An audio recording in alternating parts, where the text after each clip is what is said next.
Welcome everyone to the refresher of the Helix of Success. Oh, Roloff, I actually hear myself. Are you No, having me? you sound fine from this side. I hear Okay, you too, cool. but without an echo. Cool. I just heard myself the first phrase, but now it's all good. Great. Off we go. The tech is also having some post-vacation symptoms. Yeah, we've had a summer vacation and now we are ready to roll for the autumn term with the weekly calls called Helix of Success. Happy to be joined by you, Roloff. I've been missing you on a couple of the calls earlier this summer. And today we're going to talk about the innovative culture and the pros and cons, or actually the backside of the coin that a lot of people are discussing in that context. That's true. Okay, so as you said, I will give you the opportunity just to throw out a couple of questions. I'm going to put all the load on you, and we'll take it from there. No pressure. No pressure. Never.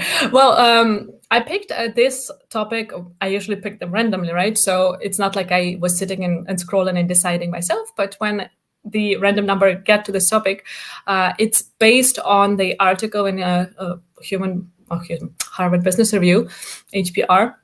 That one is talking about the innovative culture and how we're talking about the different things that you need to create the innovative culture within your organization. But there's always the other side to that coin and other side to the discussion. And that article is talking about them. So I will just read out a couple of those, or like probably one by one, the aspect or the side of the coin that is being discussed in the context of innovative culture and the backside of it. And then we can just kind of throw ideas at each other, what that means, how we can implement, what are the challenges usually, and then we can go to the next one. Sounds good? Sure. So here, one of the aspects is the tolerance for failure. So if you want your employees, if you want your company to innovate, you need to be fine with people failing.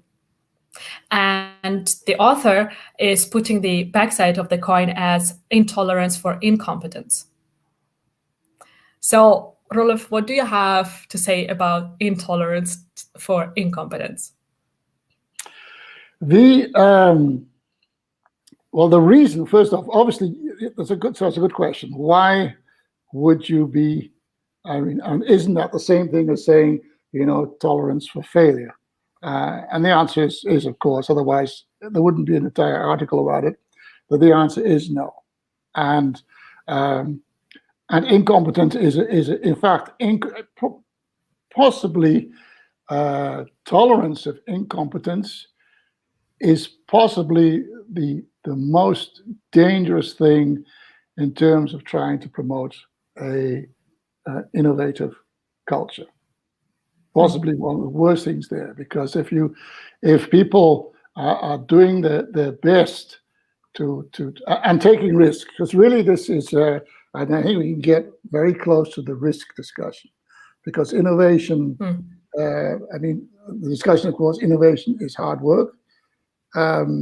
Yes, sometimes, in fact, but non-innovation can be hard work too.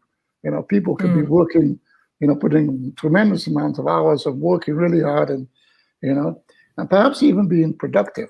But being productive in the sense, possibly, of producing things that are not necessarily important. So I think what we also want to talk about here is effectivity versus efficiency. And a lot of managerial processes and a lot of what people do are really based on the fact is, how can I do what I'm doing highly efficiently? And you'll see, we have the whole time management discussion and lists and priorities. That's all, a lot of that has to do about improving efficiency. But, one of the things I say the most efficient way to do something is to not do it at all. In other words, if you can determine up front, so let's do that one. I see that. Yeah, explain, elaborate on that. If in your discussion you find out that something that you're planning to do actually turns out to be superfluous, and you don't do it, that is a far more effective approach than doing it in a highly efficient way. So if you do something that's, doesn't have much value, then you are being far more inefficient than somebody who didn't do it and just said, look, let's leave it. So that's about sign, and that's really where you get to the point of being effective. Is what I'm doing being effective? A lot of managers says, so this is the 9 to 5 story. I come in at 9, and I work really hard, and I leave at 5 or 6 or 7 or 8 or 10.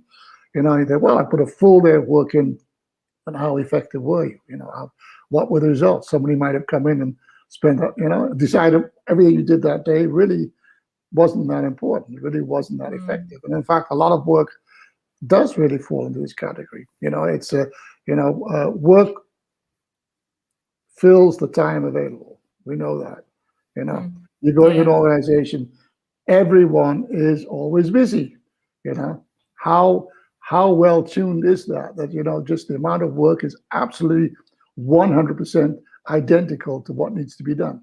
Well, no, it isn't that the case. People obviously know that they need to fill their time. So that's and it's it's a lot more. It can create a lot more problems in an organization. Somebody who's working really hard, but it's not effective work because then they start pulling people into doing stuff where they could have been doing something else, and so doing that. So it's climbing the wrong mountain, right? You're working hard, you're really getting there, but it's not the mountain where you want to be. It's not on your path in a way. I want to ask a question here, because you're talking about like discussing, like if you talk through the things, then you can figure out, okay, this is actually unnecessary for us to do, so let's not do it at all. But where do you find, or how do you not cross that thin line of discussing too much so that you don't do anything? Because there are those cultures, I've seen those like dysfunctional cultures where you just talk, and everything seems unoptimal or not necessarily the perfect thing for us to do, and so on and so forth. So no one is taking a decision, no one is taking action. Well, I'm going to come back to you before we take that. I'm going to come back because you really made a nice expression. Okay. You said it's like climbing the wrong mountain. And climbing the wrong mountain is what incompetence is about. So it's important to realize that incompetence, because we tie the word incompetence to, we give it a judgmental flavor. Somebody's incompetent, they're not performing well, what have you, want to put that thing, the thing. But the fact is what's happening is they're climbing the wrong mountain. And that is the basis of what incompetence is. Competence means that you know which mountain to climb, and of course, how to climb it. Because you can also say, I'm climbing the right mountain, but I'm using the wrong techniques, which is not going to help you either.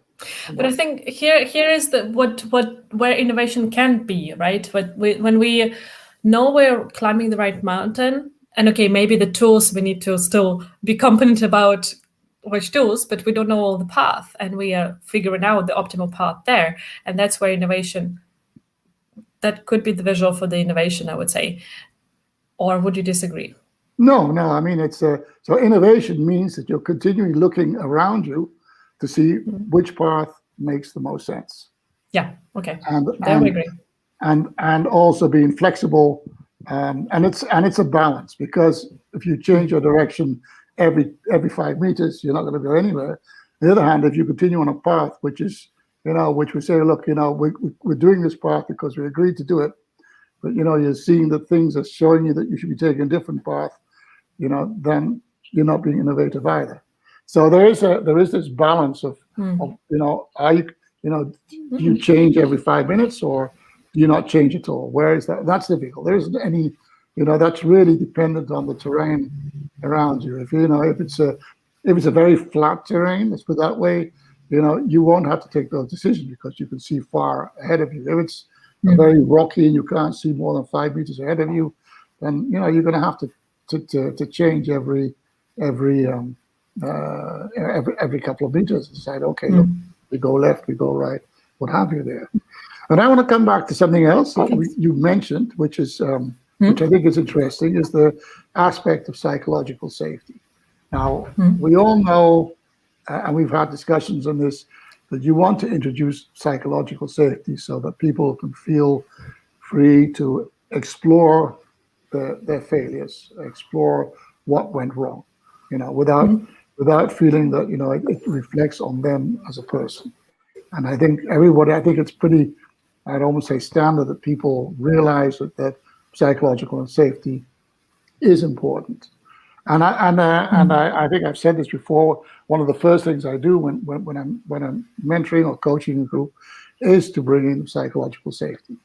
And a very standard way to do that is to point to your own failings, to try to find something which you screwed up, which is relevant to the situation, and you talk about that. And probably if possible, a lot of human people like that. They always like failure stories. They're always, how did I screw up? Because you start any conversation or any speech or talk with, how did I screw up? And you're guaranteed to have 100% attention in 10 seconds or in 5 seconds, because people always, they learn something about it. It can be entertaining, and it also shows it also puts people at ease. But there's a second really important reason for introducing psychological safety, and that is it allows you, when you see things, to be, and I think the article says that, to be brutally candid without making people feel uncomfortable. But you can say, look, you're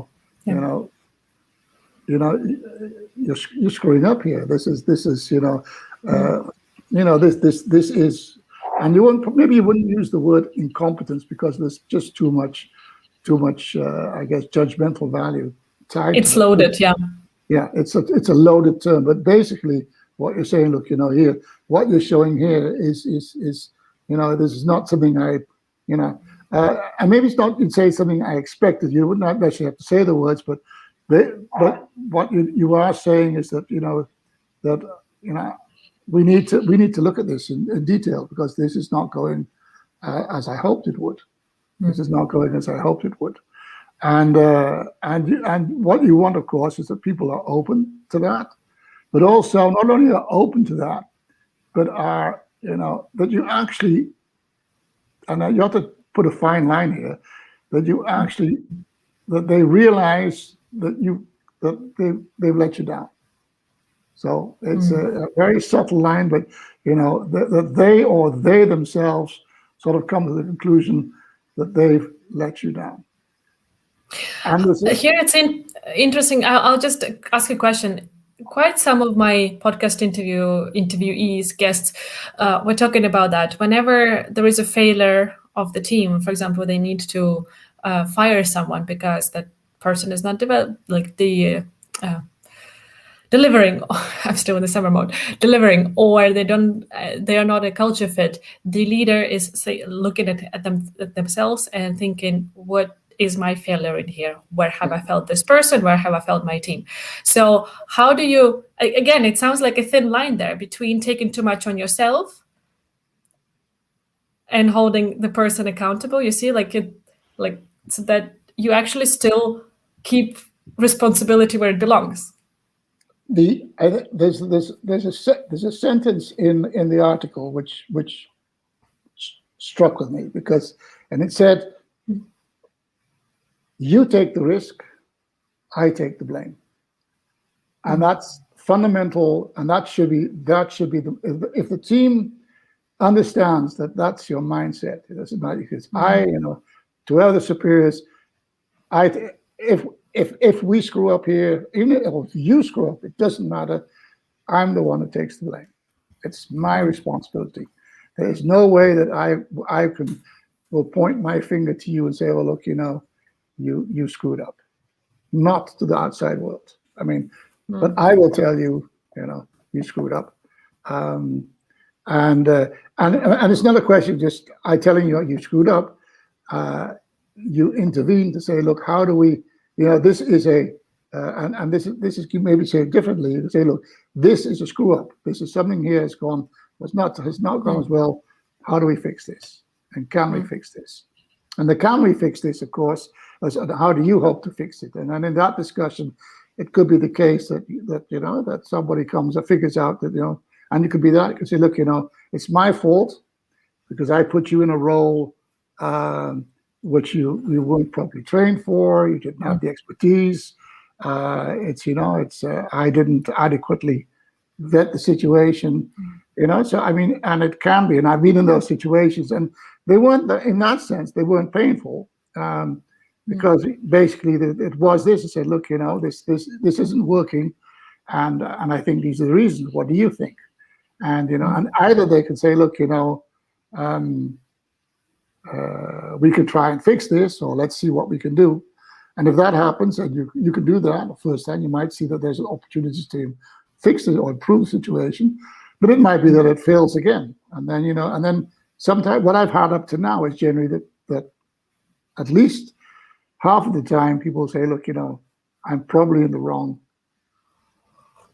place here. This is going to be a lose-lose situation for me.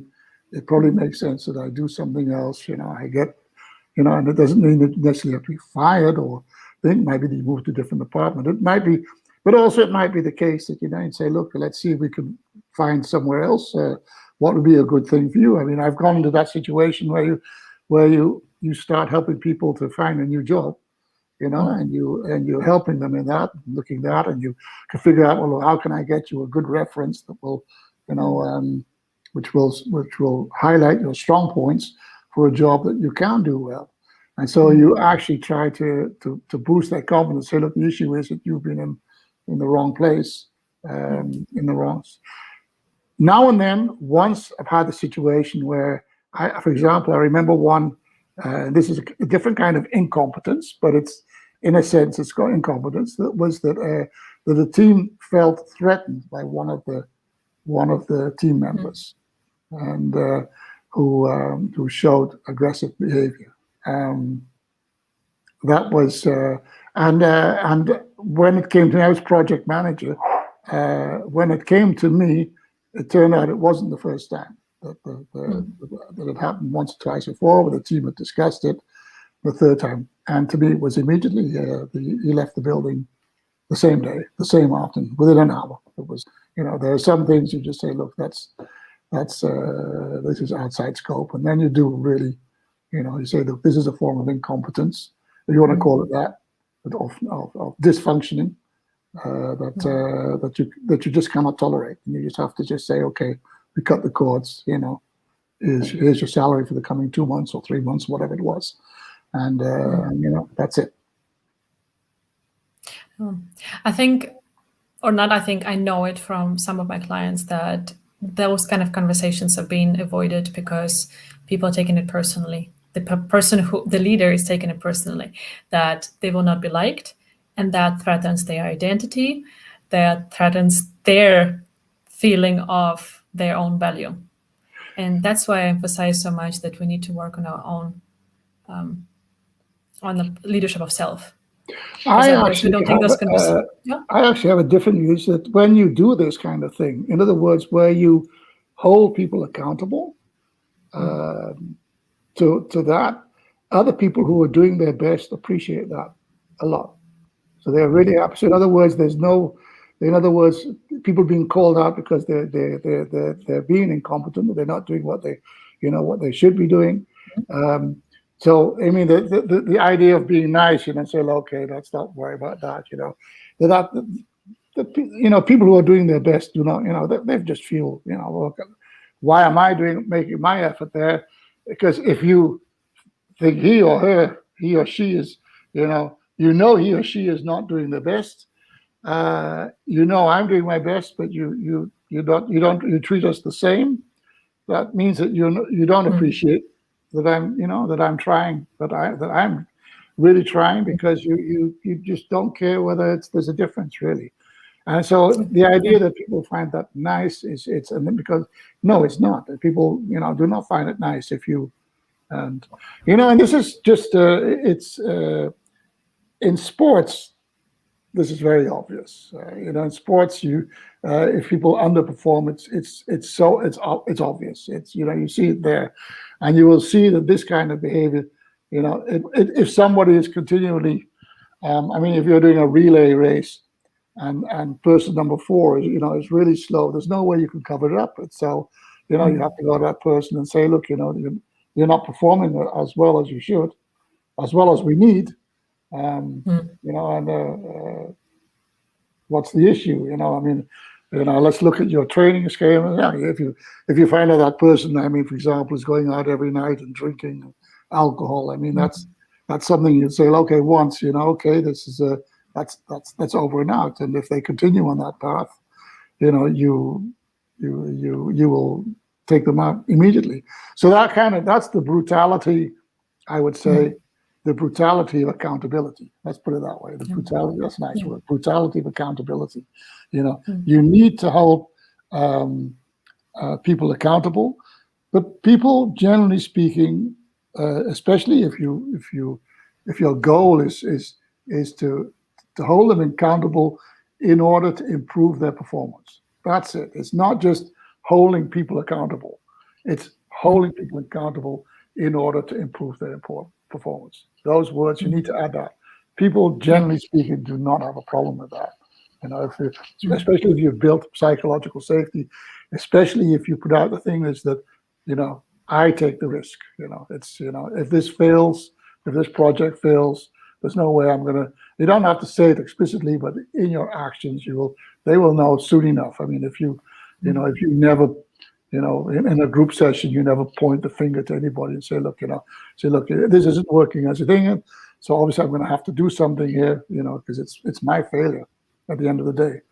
I mean, your failures, if you're failing, it's because I'm not doing something properly. Either I haven't intervened quickly enough, either I haven't provided you with the necessary tooling or education, or I've put you on a job that doesn't match your psychological profile.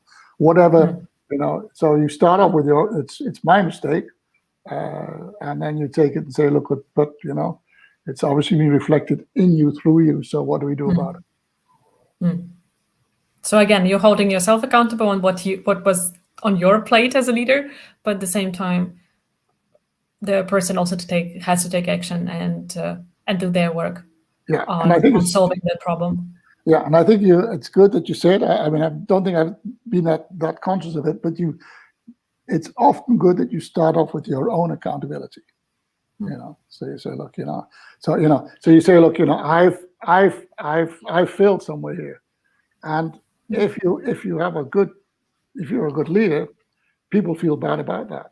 They kind of feel bad that they've let you down, and so you want to figure out, you know, is how do we ensure that doesn't happen again, and then you go into that conversation.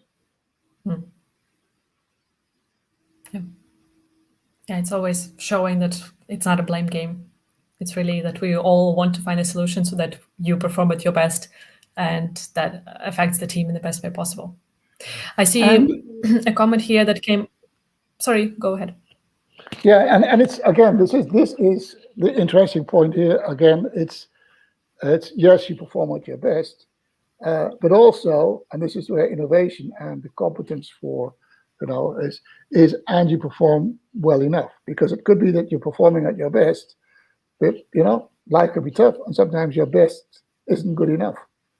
You know, and you know, and sometimes you need that storage. You know, isn't good enough. It's, you know, the relay runner who's, you know, is running just under 1 minute, and the guy who's running now 1 minute 2. You know, he's done his best. He's doing his best. He can't do better, but he's just not doing good enough. And you know, you'll have to cut him loose. That's brutal, but that's true. Well, that's what I said about the kind of end for the team's best. So basically, those two have to go together. That you're performing, but within your capacity, but that also brings the value to the team. That's where sustainability comes in, right? On both levels. Yeah. I wanted to show the comment. It came from Julius, I see from LinkedIn. Here we don't see the name, but it was in the first discussion of ours about the tolerance for failure versus intolerance for incompetence. And his comment is, if it's not moving the organization forward or making life easier for the producers, it's simply moving the hamster wheel.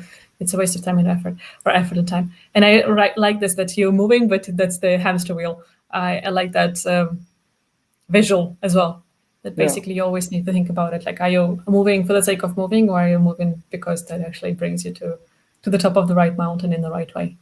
Yeah. So Thanks for that visual, Julius. All right. Then there was, they're kind of all interrelated with each other. I see that there is also collaboration versus individual accountability that we've already kind of covered as well. And then the flatness that requires the good leadership or strong leadership.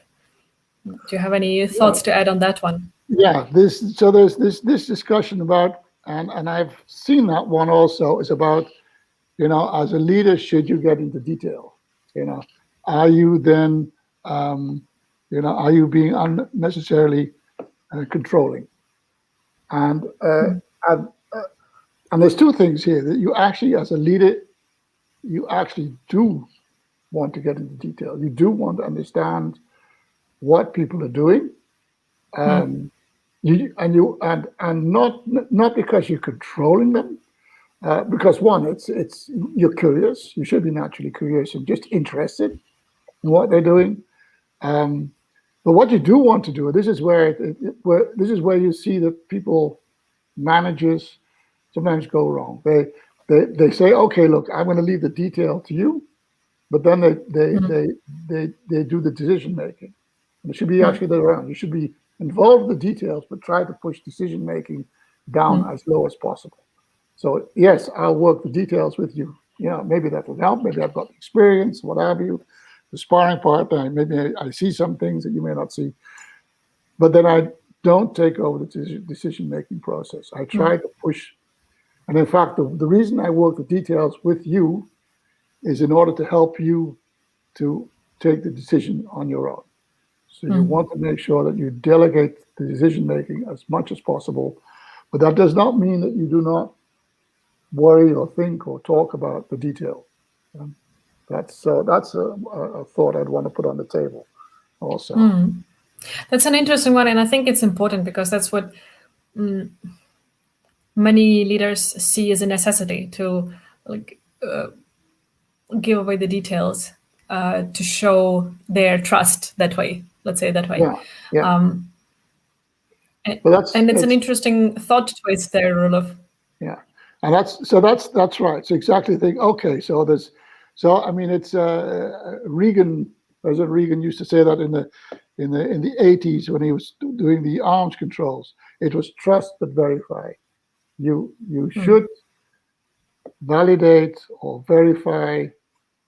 So it is your role as a leader to be curious about the quality of the solutions for multiple reasons. One is that you, in this continuous process of competency, is it are we climbing the right mountain? The more details the quicker you'll see whether we're climbing the right mountain, are we climbing the right way. That you are continually in those discussions. That you don't think that because you get into the detail. I mean, again, it's the mindset that you go in there. If it's to say, if it's that you are in that discussion, you are continually, sort of taking decisions or forcing decisions, then obviously you are disempowering your employees if they're working for you. So you have to be very careful about. Yes, we're talking about the details, but the decision, is yours. So how are you going to? What's you going to decide? So you have to be very clear that you don't mix the two, and that often happens. You'll see people. So basically, you're coaching your employees to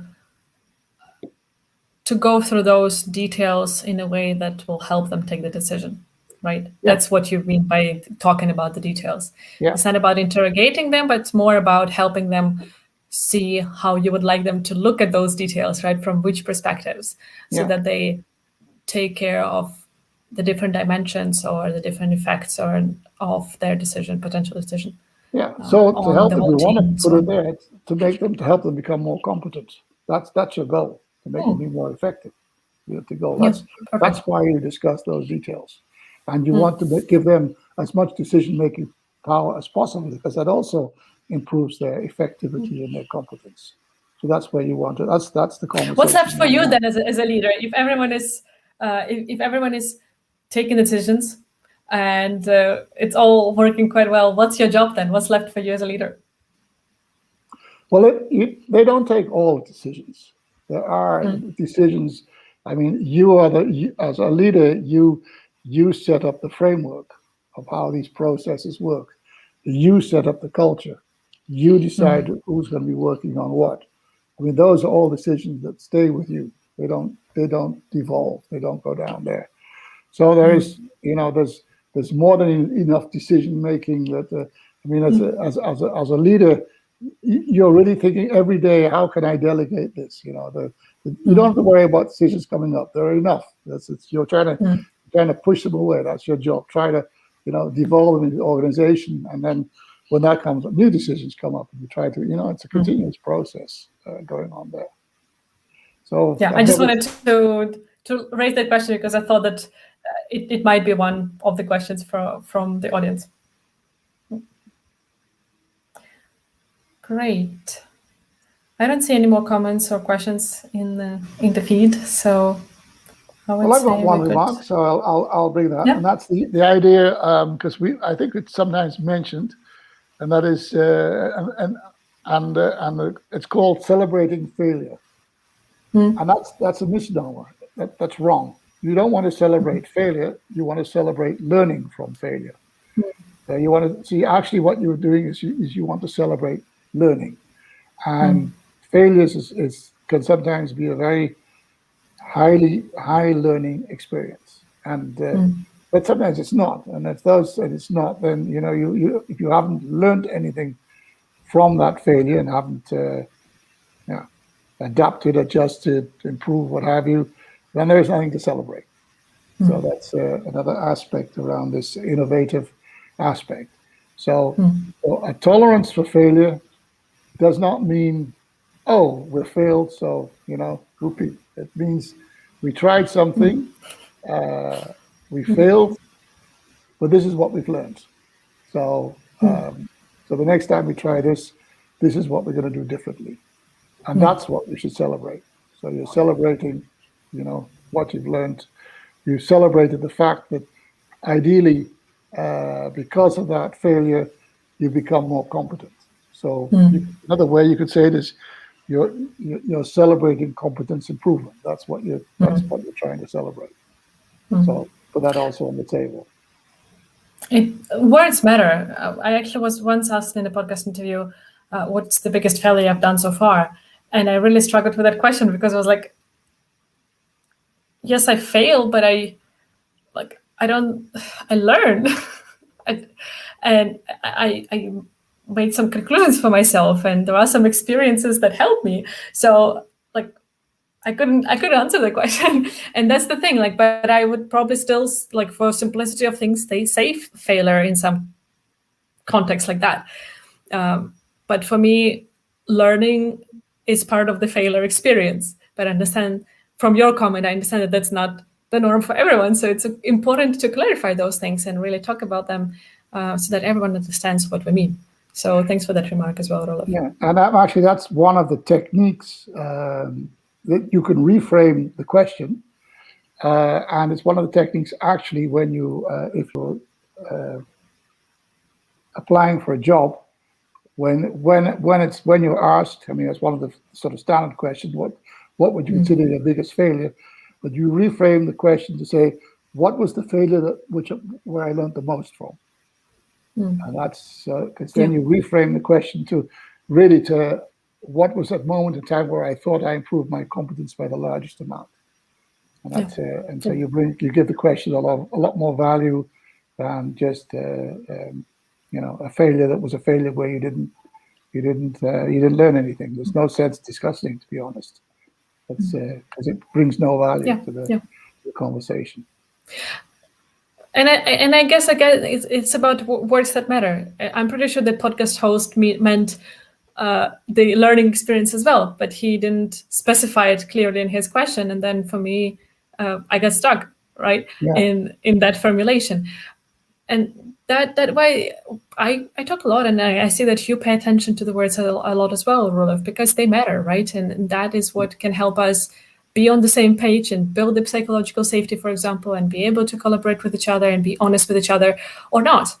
Yeah. So it's really, really important to pay attention to what we say and think about how can that be misunderstood or misinterpreted. Yeah. Yeah. I see another comment here from Julius that it's been a great conversation and it's given plenty to think about. Julius, please feel free to tag us whenever you share your thoughts so that we can continue conversation on LinkedIn. I know that you're great at sharing your thoughts there. So looking forward to continue. So, Rolf, we are continuing next week. Now we're all... that's the plan. I'm sure you're going to pick out another exciting subject, which you'll find out that when we go off-road, that's our expression, right? We start off on the highway and then we immediately trip off and land up off-road, and that's where the most fun is to be found. We take the scenic route all the time. Yeah, especially in Iceland, of course. That's pretty much what you guys do, is probably just go off-road. Probably aren't any roads anywhere. No, I suppose Iceland has a few roads, I'm sure. Well, as I told you, it's actually illegal to drive off-road here, and you get quite a juicy fine for that. But that's the thing. Yeah, it is, because the nature is so gentle here, and it takes so much time and resources to really recover. They try to take care of that, and it's dangerous as well with all the lava fields. It's nasty to drive over that thing. But yeah, they make sure that the main road is scenic enough for you to be able to stay on that and enjoy. Yeah. So I'm looking forward to the next discussion. Thanks so much for today's sharing, Rolf. Yeah, no, it's great. Thanks for pulling it all out, and rephrasing Always my pleasure. It. Yeah. And see you everyone on the line next week. And looking forward to hearing and reading your thoughts, your comments, reflections. So please share your questions and comments in the comments to the video, or in your own post, and tag us so that we can continue the dialogue and explore further together. Thanks for listening, everybody.